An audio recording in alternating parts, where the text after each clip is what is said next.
Hier, l'Allemand Siemens a présenté son offre de reprise pour Alstom, épisode 9884. Axel de Tarlé, le conseil d'Alstom devra choisir lundi prochain.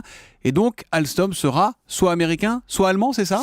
Alors en fait, c'est plus compliqué. Alors si Alstom est racheté par l'américain General Electric, là, c'est vrai, c'est très simple. Alstom sera américain. Les Américains proposent de préserver, même de développer l'outil industriel en France. Donc ça, c'est pour les Américains. En revanche, si Alstom choisit Siemens, là, oui, c'est plus compliqué parce que comme nous l'avions dit la semaine dernière, les Allemands se sont associés pour cette reprise avec les Japonais de Mitsubishi. Des Japonais qui, en fait, on le découvre, sont en première ligne dans cette opération. Donc, le concept a changé. Vous vous souvenez qu'au début, on nous avait vendu le concept d'Airbus. On nous avait dit que grâce aux Allemands, on allait créer un Airbus de l'énergie et un Airbus du rail. Donc, ce sont les deux métiers d'Alstom.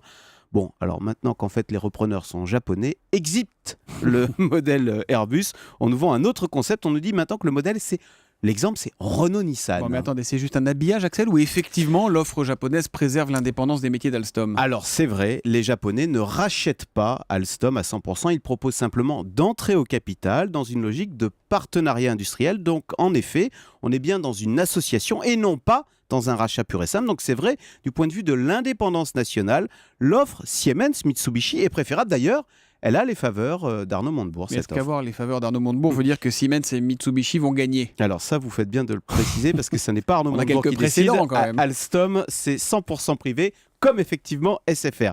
En fait, cette offre Siemens-Mitsubishi, elle a un gros défaut.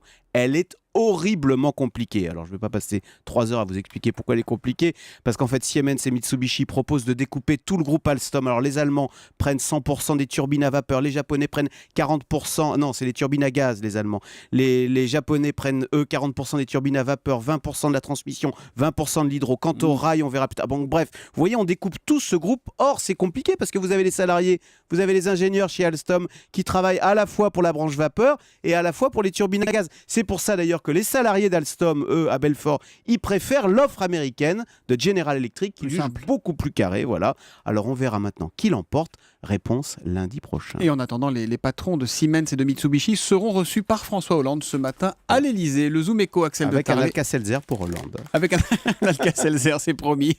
Le Zoom Echo tous les matins, 7h10 sur Europe 1 avec Axel.